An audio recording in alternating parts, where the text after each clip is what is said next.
tahimik ako dito, kumakanta lang ako mag-isa, tapos pumasok kayo bigla.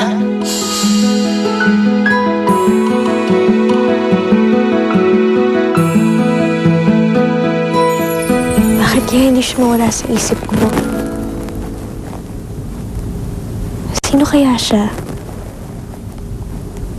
Sino kaya ang lalaking yun?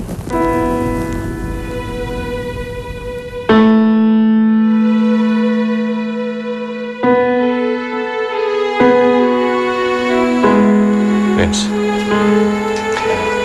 thanks for having dinner with us. Salamat din nga pala sa pag-aalaga mo kay Vanessa. Kapatid ho siya ni Angeline. Parang kapatid ko na rin po si Vanessa. By the way, there's one more thing. Gusto ko sanang humingi ng dispensa dun sa maling pag-uusig ako sa'yo. Tama naman ho kayo eh. Talaga namang gago ako. Tinatama ko lang ho yung sarili ko ngayon. Para ho kay Angeline.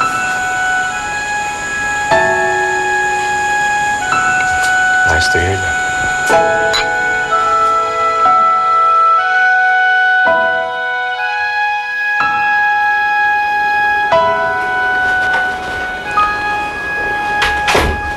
Malis na si Prince.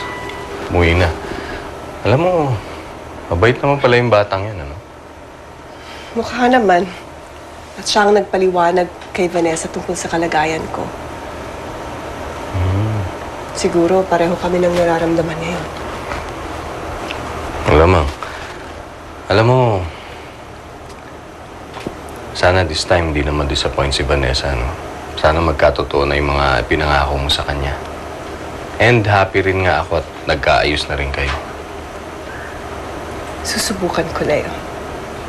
I'll try. Huwag mo nasubukan.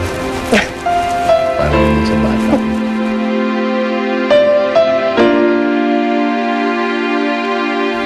Diyos ko. Hindi ko po alam kung anong nangyayari ngayon sa anak ko. Kung bakit simula nang mapalitan ang kanyang puso.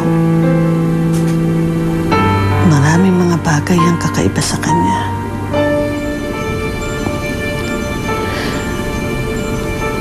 Panginoon ko, nurse po ako. At ayoko pong paniwalaan na napunta nga kay Lyra ang ibang memorya ni Angeline.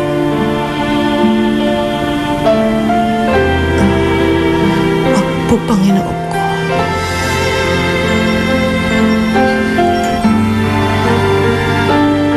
Wag niyo po akong singilin sa mga kasalanan na nagawa ko kay Angeline.